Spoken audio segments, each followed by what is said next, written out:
There we are.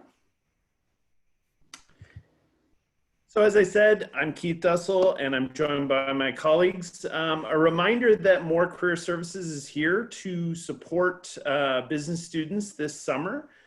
We are virtual, and we are ready to help. We have availability via video, phone, and we're ready to schedule appointments for you.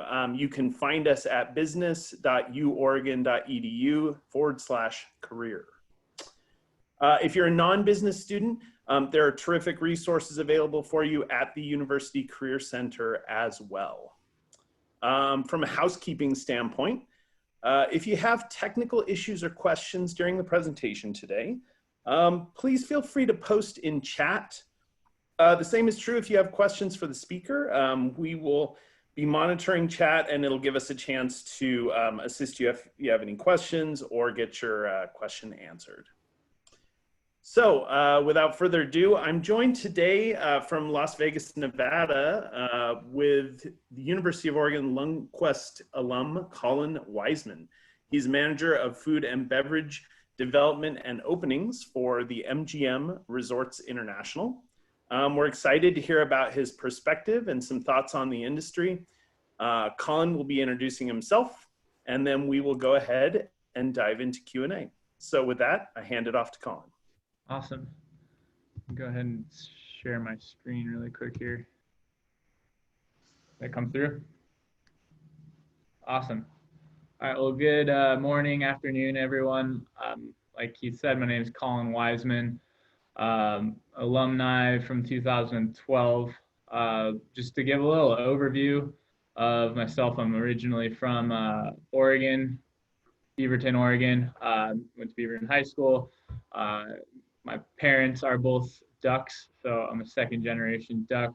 That was never really in question growing up and going into the college decision. So it was one of the best decisions I made in my life so far. And I'm excited to share my story with you and hopefully inspire those of you on the call and those of you listening in after the fact too.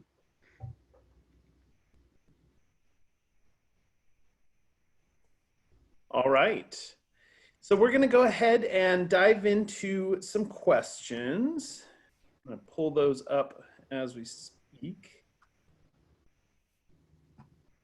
And if you think of questions of your own during the process, go ahead and post them in chat and we can take a look and get those answered.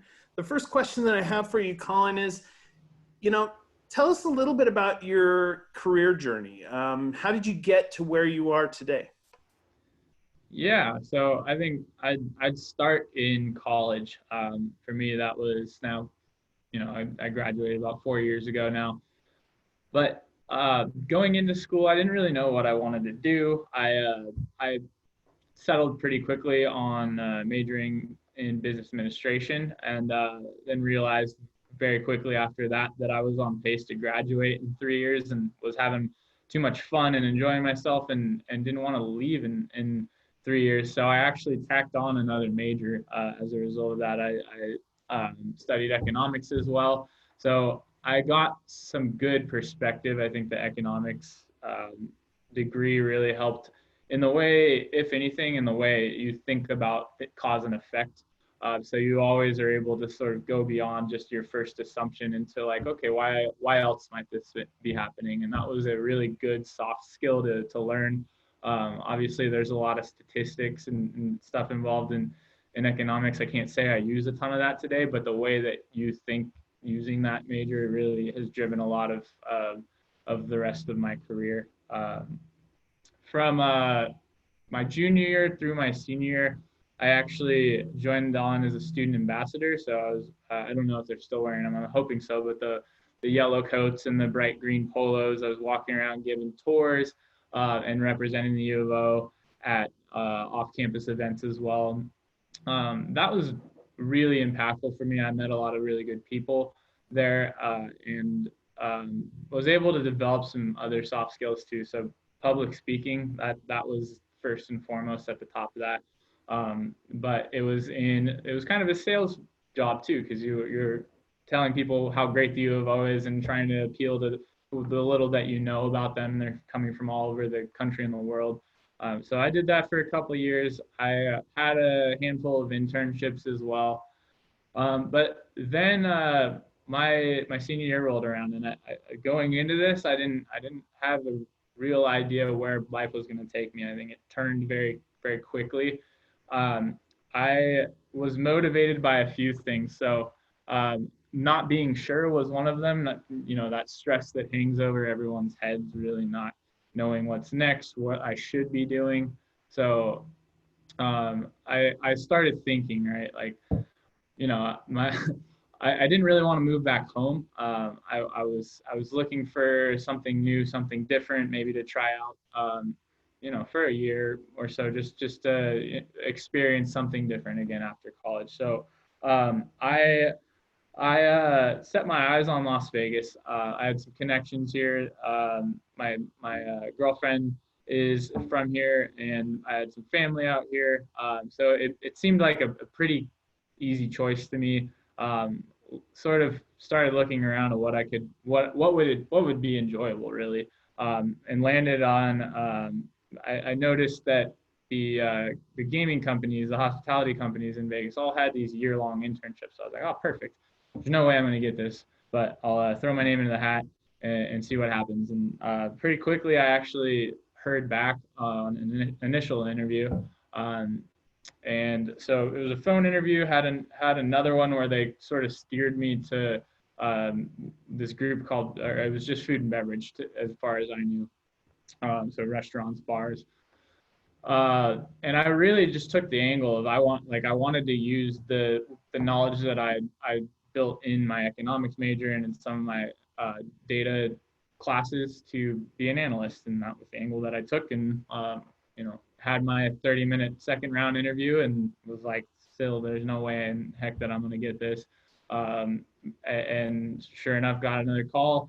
It was good news. It was like, I can't even remember at this point. It was probably March or April that I was into the program. I was accepted, and I would be moving here in July. So pretty much turned my life around in a series of a couple months, and the destination of where I was going to end up. So fast forward to July, pulled a whole U-Haul in my car down to Las Vegas. It's about a 24-hour drive. Just got out of the car, had a day to set up, and started, and showed up my first day and realized I had no idea what I'd signed up for.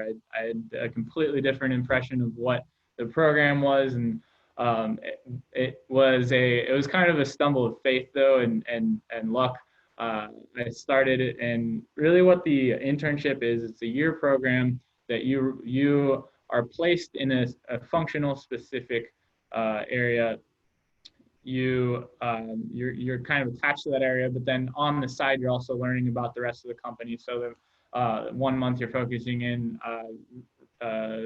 casino, 1 month you're focusing in food and beverage, another you're focusing in entertainment, finance, and so on and so on. So you learn a lot about the company. It's a really cool program. It's nice because everyone that's in the program also is moving from out of the city and doesn't know anyone. So it's a good way to meet people. And then on the side of that, I was in this food and beverage strategy group. So really what that group is it's a parent oversight group, or a corporate group that oversees the restaurants, bars, nightlife, and all of our partnership outlets within our hotels. So that's a very wide-reaching net when we get down to it. We have about 450 restaurants, bars, lounges, nightclubs total in our portfolio, and we're continuing to grow. So that's a little overview of what the group is. So when I joined, my experience with food and beverage, like I always use this reference. My parents were taking me to Red Robin, not to a fine dining experience, right? I was very familiar with the menu at Taco Bell, but not really, the ingredients that go behind that, and some of the decisions that go behind that. So I was coming in with very little knowledge. A lot of the people around me had hospitality degrees, at least, so they had been studying hotels and these kinds of companies. They're for the last 4 years. So that was the gist of it, right? I ended up going through the program for about 4 months and getting promoted into a manager role within the same group. And from that point, I've had a couple different focuses back and forth. So we really delineate our group between two different focuses. It's the operations side, so it's running it's running everything. It's large level projects that impact all restaurants or bars. And then the other part is the new build. So like if we're opening a new hotel casino, we're programming that food and beverage in there. If we have a space that we've indicated we want to flip into a different restaurant or a different concept, those are the main things that fall under there. And then also leasing spaces. About a fourth of our spaces are leased too. So between those, I've spent a lot of time. I've gotten to do quite a bit of interesting things. Just to give a couple examples, on the operations side, we've helped roll out a server selling or server upselling program within our restaurants. So as you may or may not know, when you sit down, really there's a sales aspect to a server's job. So you're really trying to match the wants and needs of a guest to your menu. And convince them that here are some items that I think you would enjoy, and there might be a little sales piece of that behind. But we launched that to over 100 restaurants and eventually bars and lounges.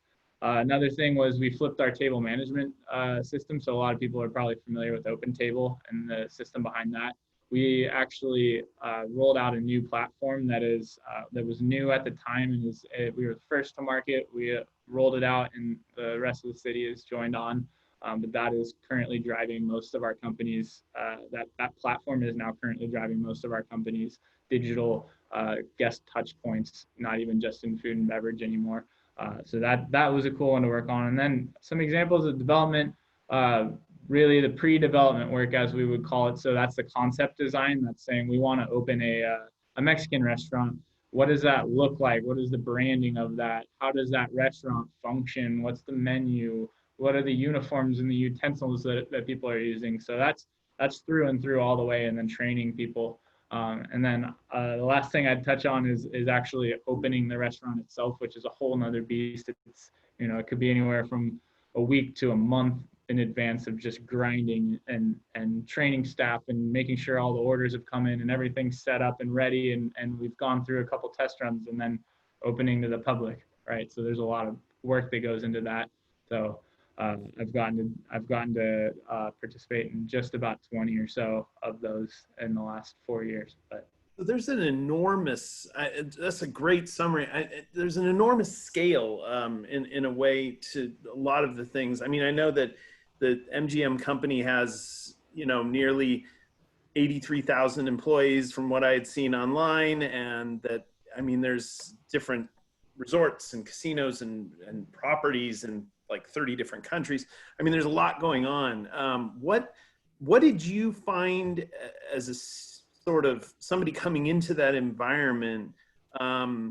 What sort of programs, industry knowledge, systems, those types of things did you find were really useful for your work? And I mean, sort of software management systems, even your own personal sort of philosophy on project management or those types of things. Like where would you sort of find that to be useful? Yeah, I'm a good testament to the counter of this again, because I didn't have a whole lot of industry specific skills when I came in. So I'll take this question a different way. I think it's the important skills and platforms that I've utilized or I've come in with knowledge of that has driven my success so far. So I'll give a couple of examples. Microsoft, the whole suite of Microsoft, being able to concisely put together presentations and communication materials is huge and has opened a lot of doors for me to just be a part. Even if I'm the one person, I'm documenting everything and I'm not really in the room making decisions, it's opening that door for me to actually learn about what's going on behind those decisions and the processes in place. So Microsoft Word, Excel, and PowerPoint, and especially Excel. I mean, I cannot stress this enough. If you're able to learn up on Excel, you'll save yourself so much time. You'll expand your abilities, and it's such a simple. It's just the scratching the surface as far as like a platform that can handle data and that you can use to analyze things. But it has saved me a ton of time, and continues to be relevant today, even though I don't know, it was probably created in like the 80s or something like that. It's a great platform. Another one is Does just that speak to your learning process at all? I mean, do you tend to think of things in the kind of fashion of when they come in, you think about programs or systems or ways to sort of deal with those things, or have you learned sort of the MGM way as such that has kind of guided you in how to be a leader in that area?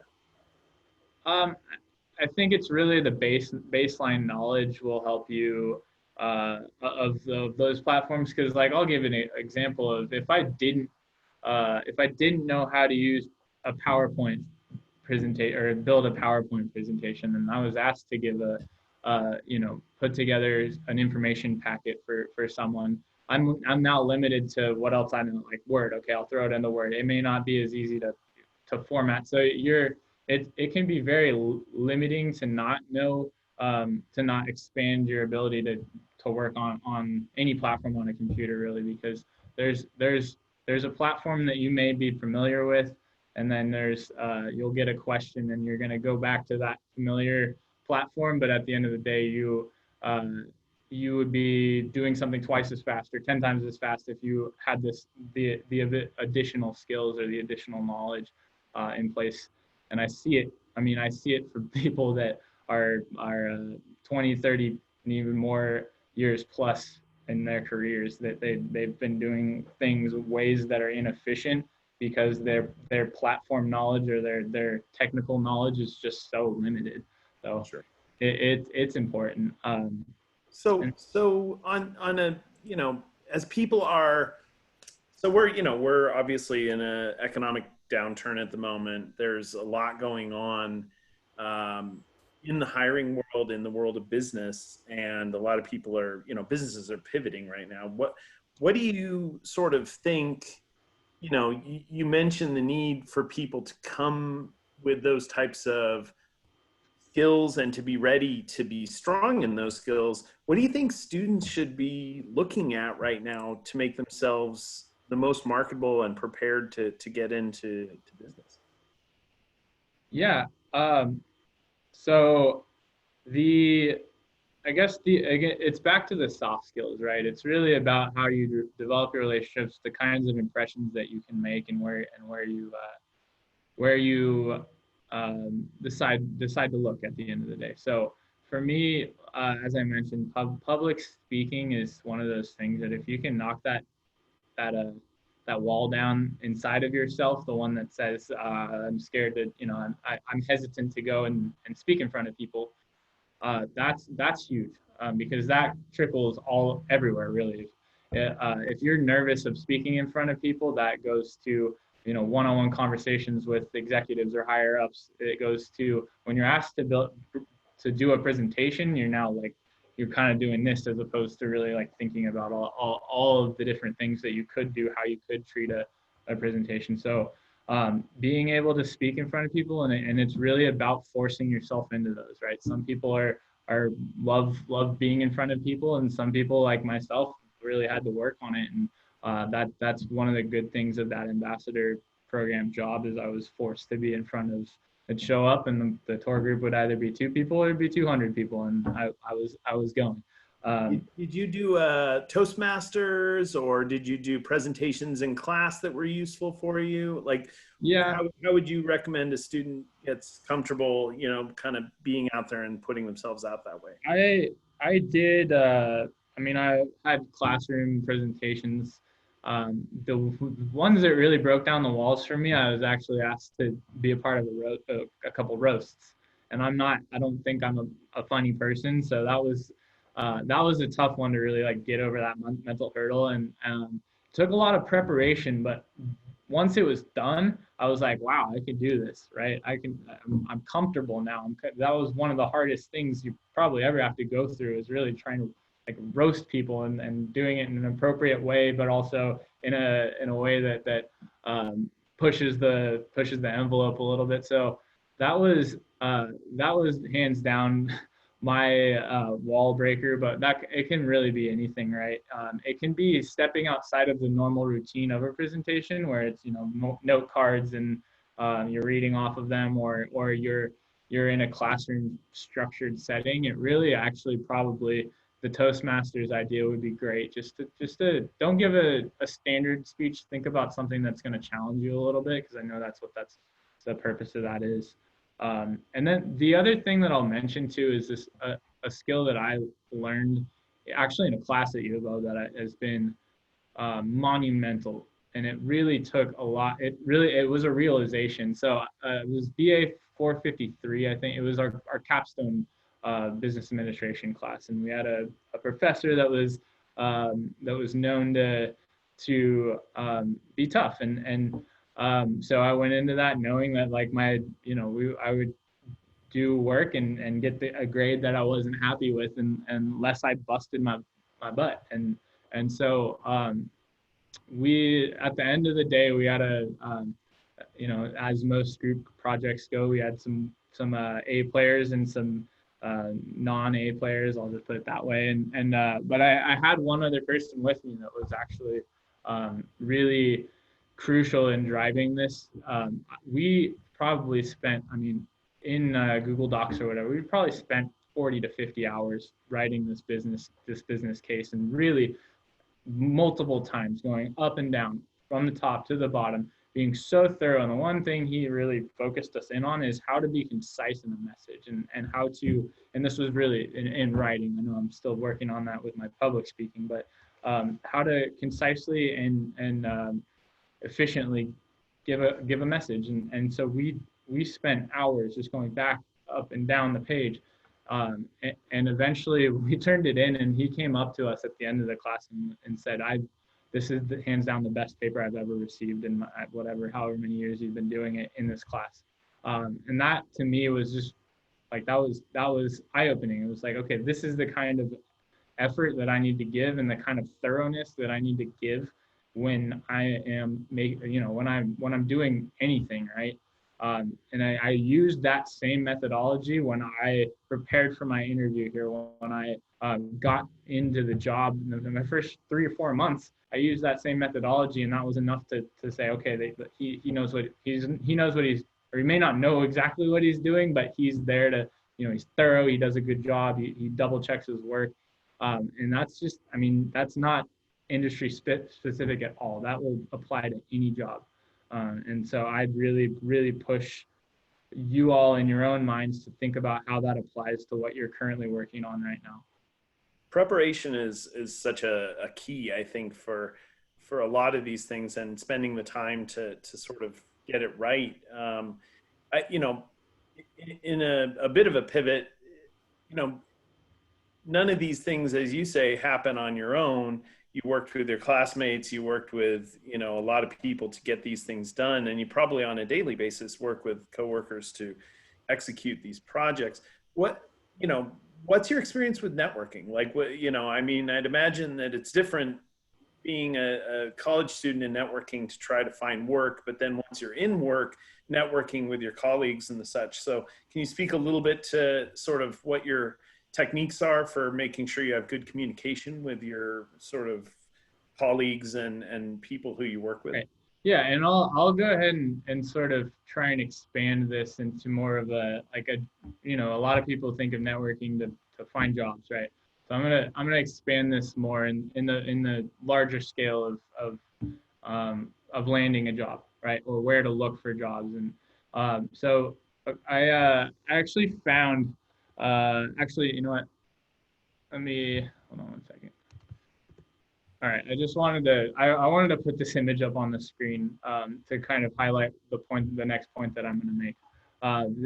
Some of you may recognize this as a picture from Singapore. It's the Marina Bay Sands Hotel and Casino in Singapore. And why this is relevant is I actually took this picture. And last October, I was given the chance to go to Singapore. We're actually working on a project in Japan, opening a integrated resort there with a casino. And this was a case study that we were looking at as something we were trying to emulate. So I was asked to go out there and basically inventory their entire food and beverage portfolio, which was over 100 restaurants. There was another resort there. So I spent 5-6 days in Singapore, which was a lot of work. And on my downtime that I did have, I was able to go and intake the culture there and the amazingness that was that city. But the reason that I bring this up is really to highlight sort of my job search, and really to say that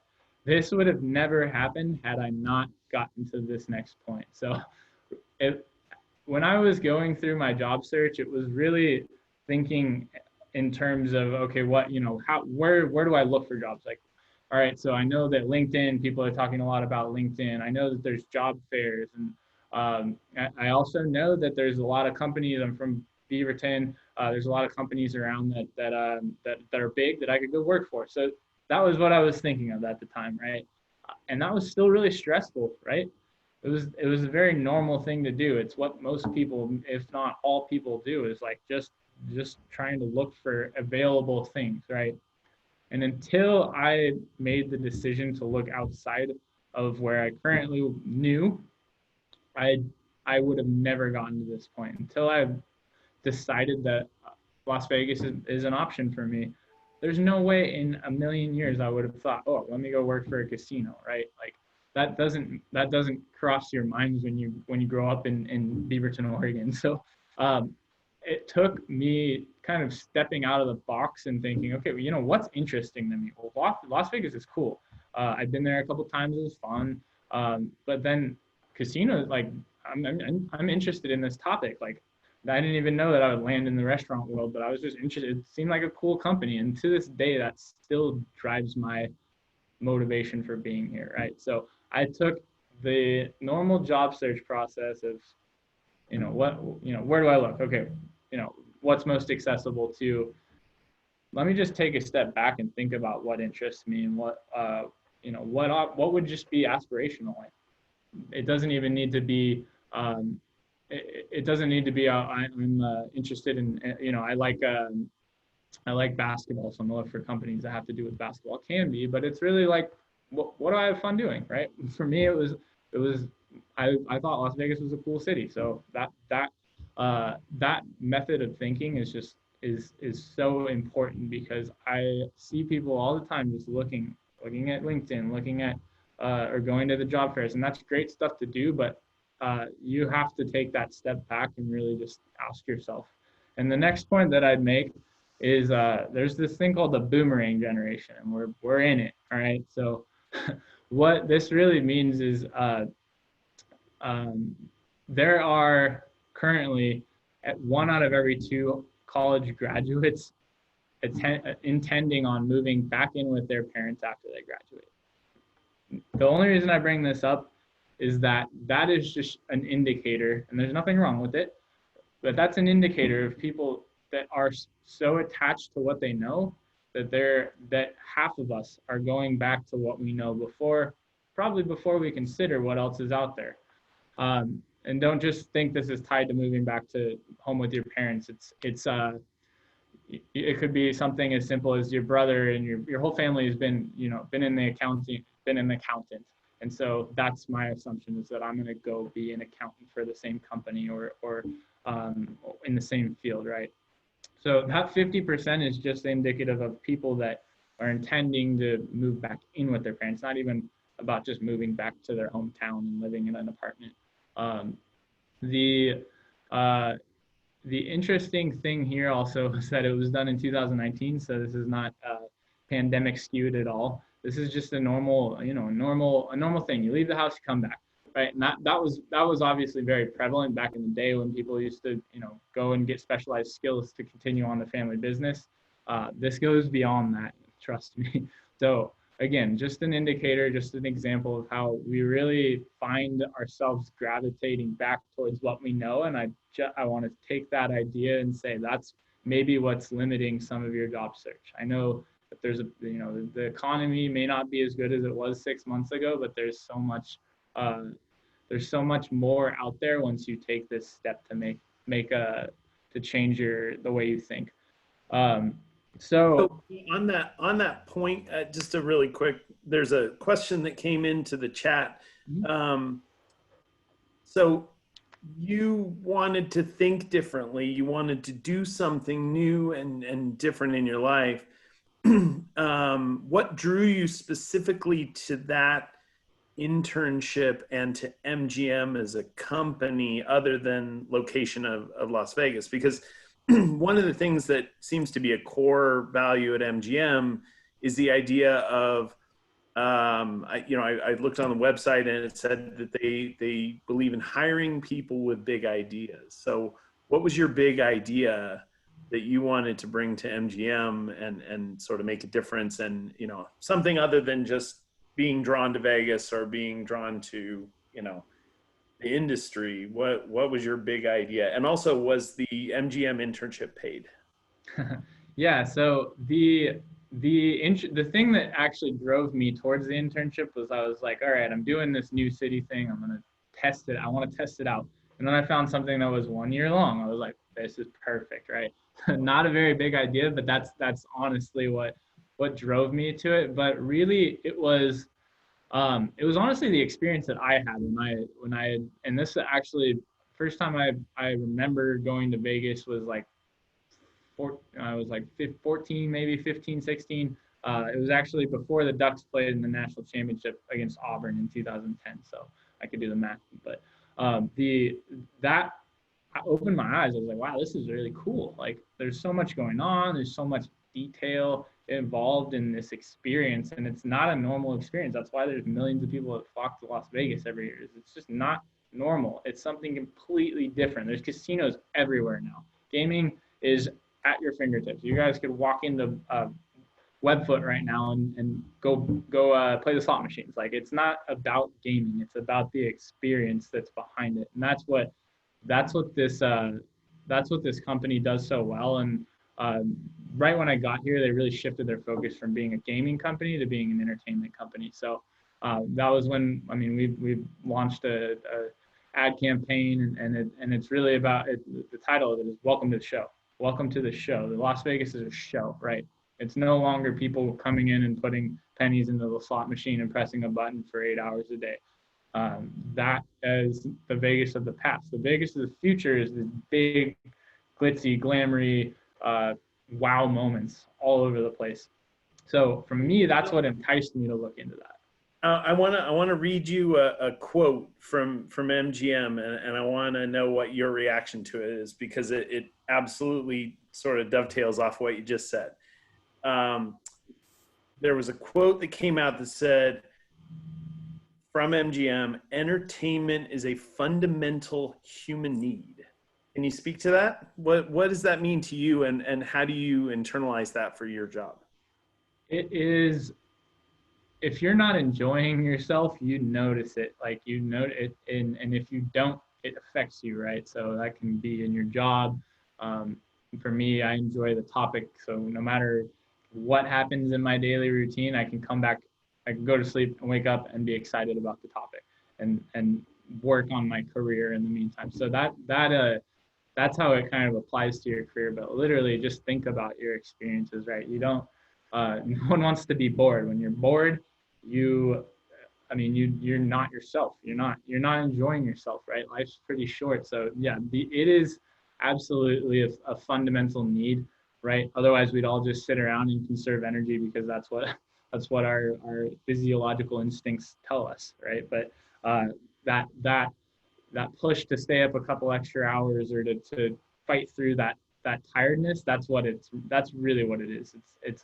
It's that search for excitement, and so that's really the core of what that statement's saying.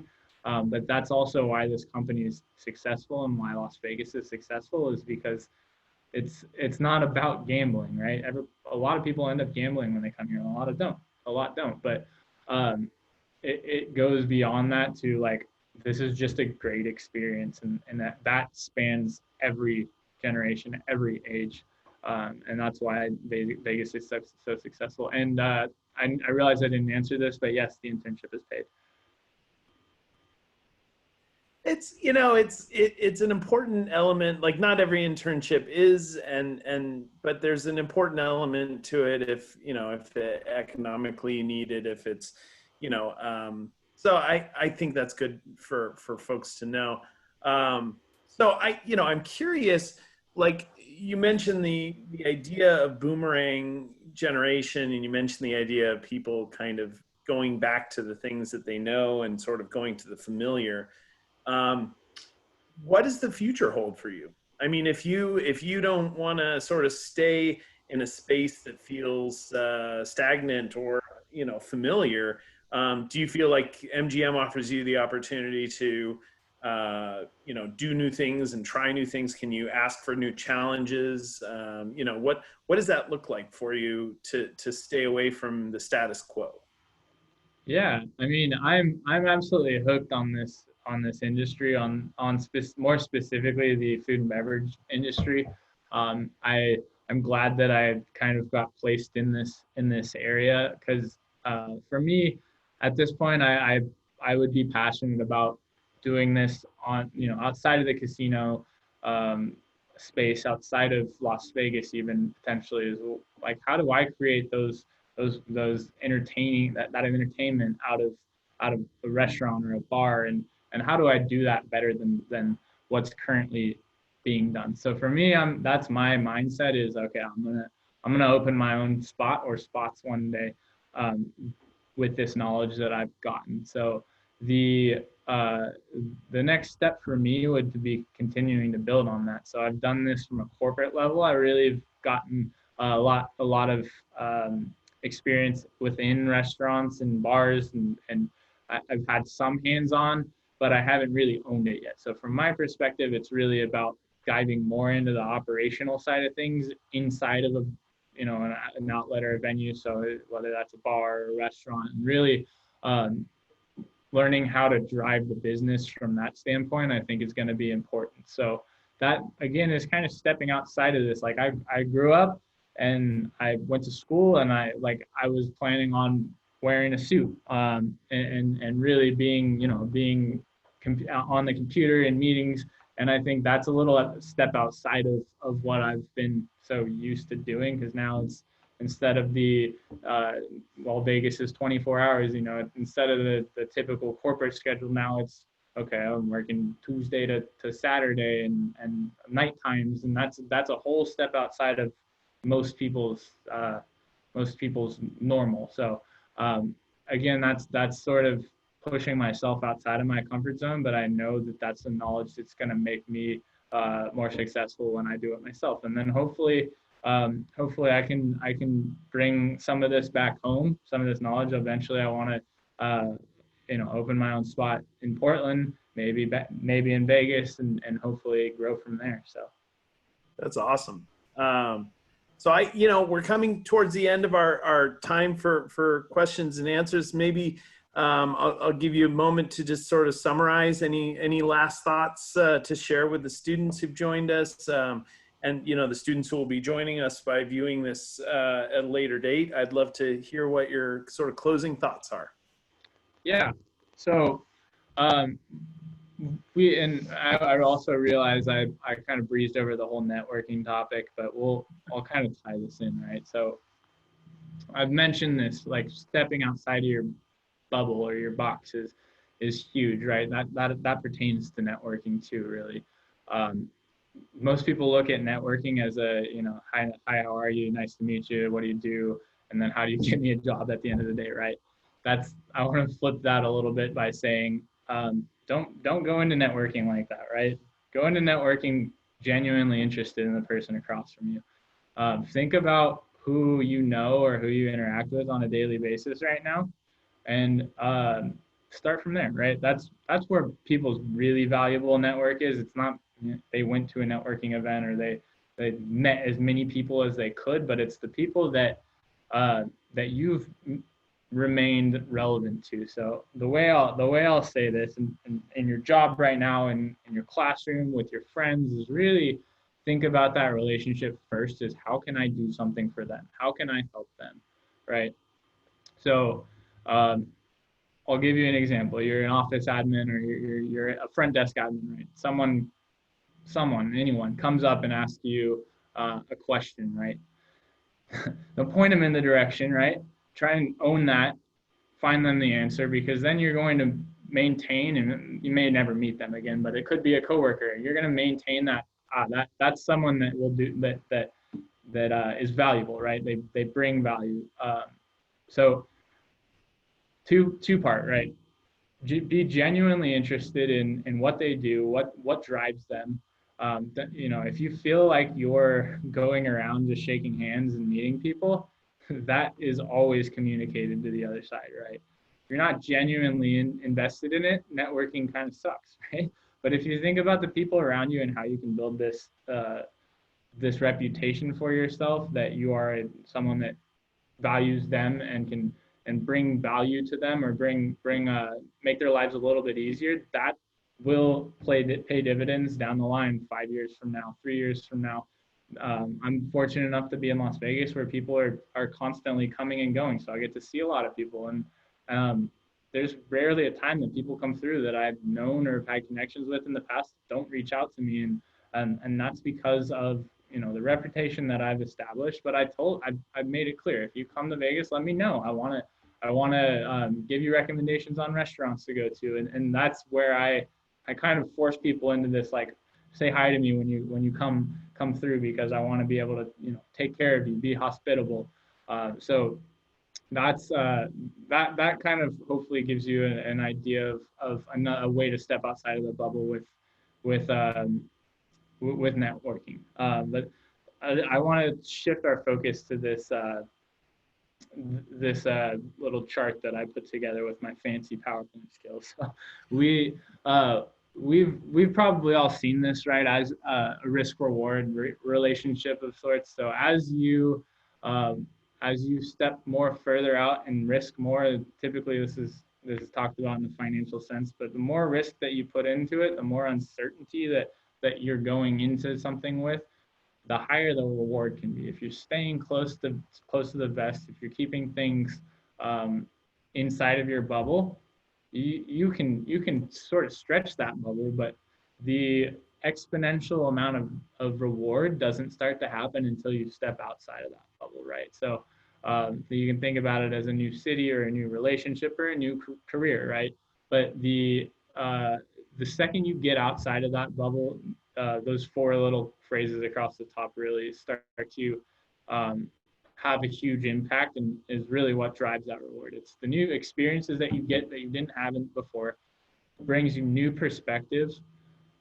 There's obviously new knowledge involved with any situation that you haven't experienced before you learn, right?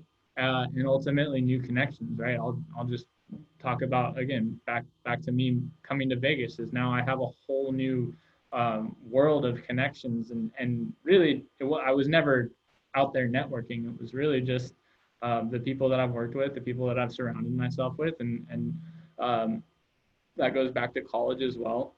That goes back to the jobs that I've had, the ambassador program, is every time I step outside of my bubble, this little chart shows its true colors, right? Like it's when or I've seen people in the past that stay within what they know. They get to college, and then they live in the dorms with their best friend from high school, live off campus with the same people, and then graduate, and it's like, oh, they met some people, but did you really take the chance to step outside of your comfort zone and meet new people, and go somewhere where you're not necessarily familiar with the situation? And it, literally apply that to anything. If you don't find yourself doing that, do that. That's more valuable than any line that you can ever put on your resume. So if students, I love that. And if students want to connect with you and find out how to get their foot in the door in food and beverage and kind of take next steps in you know, your field or even your company, are you open to folks reaching out to you on like LinkedIn or some source like that? Absolutely. Yes. Great. Yep. And if you guys ever come through town, I'd be happy to get a drink or a coffee with you, and that goes for anyone on the call currently or in the future as well. Well, I can't thank you enough for your time today, Colin. I know that there's a ton of great information that you've shared with us today. Again, we'll be taking this recording and putting it into the archives so folks can take a look at it during the school year and gain some information. Just as a reminder, check Handshake for more webinars and virtual coffee chats throughout the summer. In fact, we have a virtual coffee chat on Tuesday afternoon focused on finance, and also one on a webinar next week with folks from Aetna and CVS.